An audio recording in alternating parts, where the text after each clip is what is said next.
Hello friends, in this video we will see how MinMax algorithm works. So this is Dheeraj, so let's understand. Objective of this video is to computerize human way of playing two-player game, especially for two-player game, and to think several steps ahead from the current game state and play the next potential move. So how a gameplay looks like. In a two-player game, each player tries to win or tries to draw the game. So games like tic-tac-toe and chess, etc. So in human way, each player thinks several steps ahead and it applies its own experience and tries to think more ahead from the current game state and choose the potential move accordingly so that the winning chances of that player are get increased. So the same thing we can program by using MinMax algorithm.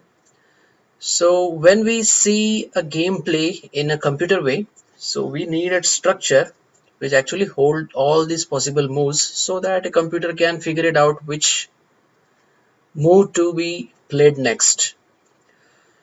So we'll use a data structure tree and the player going to play the move will be at the root of the tree, and this tree will use for searching the next possible move. So let's see. Look at the example of tic-tac-toe, and this is how much the game is played right now, and now X is going to play. So how many places X have to where X can play? So these are some places where X can play. So here X can play, here X can play, here, here, here, and here. So all the blank boxes from where all these possible moves are generated will be tested, and from which one is chosen. So which one will be that? So let's expand the tree more.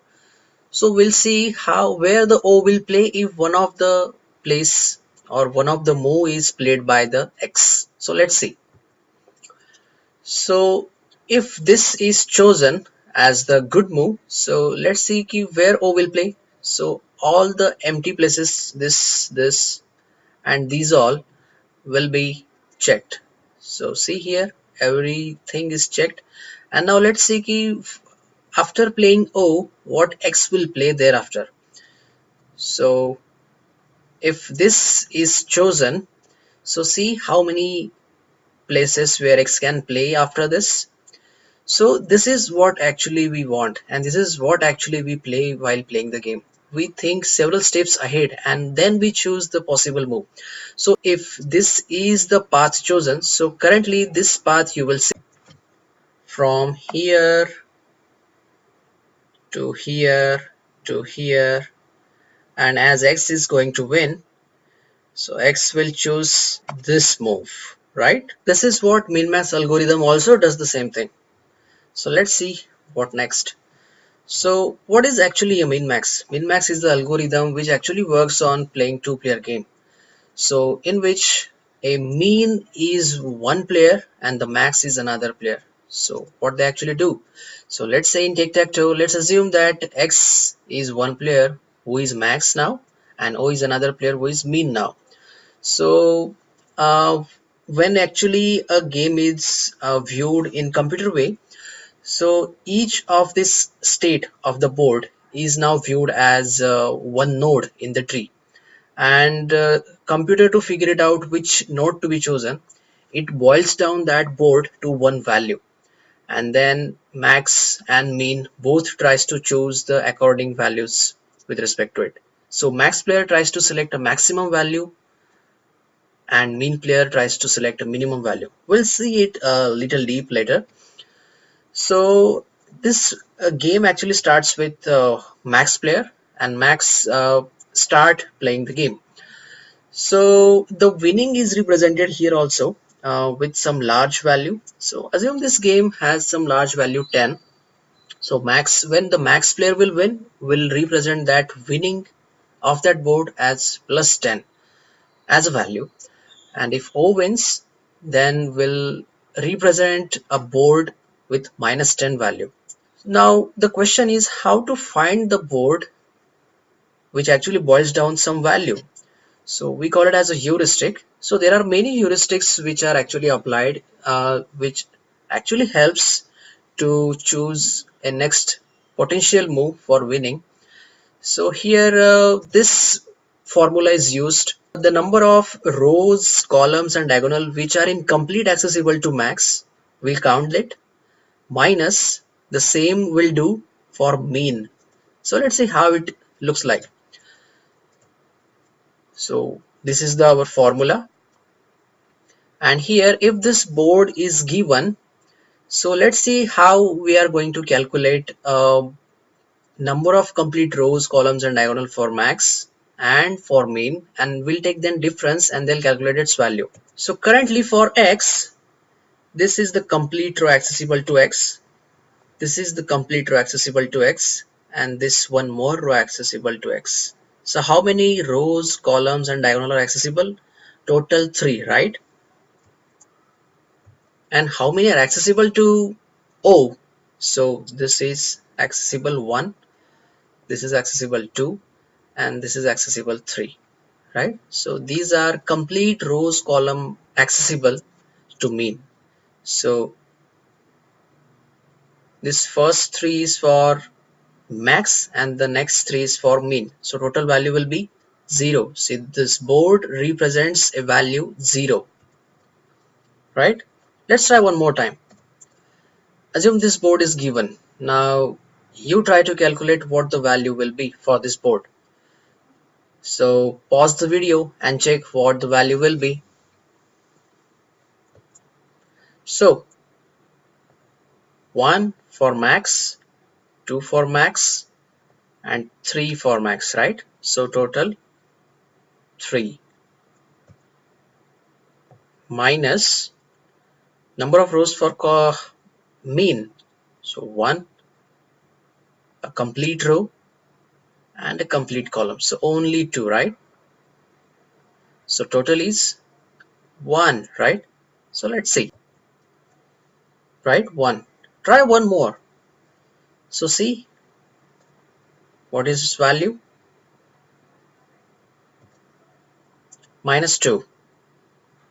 Okay, so let's see how to use these heuristic values of each board to choose the next potential move. So let's take the same example that we discussed earlier, tic-tac-toe, the same thing. Now see, these boards values are this, these board values are this, and these board values are this. So here at the end x wins, and that's why we assign the value plus 10 as it's a winning, right? In this game we are currently thinking up to 3 levels ahead. Means what? We are thinking 3 steps ahead so that we can accurately move towards our winning. So if we increase this levels, means we actually increase our accuracy for winning. So let's see, these values just calculated as a heuristic. We'll check how these values actually contribute for choosing the next best move for winning. So let's see how this will looks like in the MinMax. So now in the MinMax we'll see only these values are not the board. Fine. So let's see. So we'll see a max node as a upper triangle, blue color. We'll see mean node as a red color triangle. And we'll apply some formula for choosing the max value for max node and mean value for mean node. So you just read this here and we'll actually check this practically. So we'll traverse the tree in depth first search manner, and I will create a video for understanding what depth first search is. Now when a leaf node is reached in this traversing, then we'll actually calculate the heuristic. Now we'll see how actually it looks like and the things will be cleared completely. So see, at this level a MinMax is now thinking about some moves and it now started with the max node. So it's a root, right? So player going to play the game is a root. Now it's just thinking what a minimum node will play, and again what a maximum node will play thereafter. And at this level it's actually thinking 3 levels ahead, right? So this root is actually thinking 3 levels ahead, and means 3 moves ahead, and it actually striving to choose a best move. So we'll see these nodes are actually blank. See, these nodes are actually blank, and the statement we mentioned here, when the leaf node is reached, we'll calculate the heuristic, right? So here a heuristic is calculated as 5. So this is one of the move Max is playing. It's not actually played, but it's trying. So what value it comes. So currently it 5 comes. Now as per our formula, as this is a max node is trying its moves, we'll choose a maximum value from its child. So currently this max node is empty. So we'll currently assumes that 5 is the best move currently available till the next branches are searched. So let's see.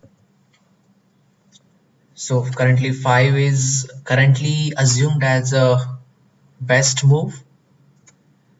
There is one more branch or one more possible move to be yet traversed, and it is now investigated as 8.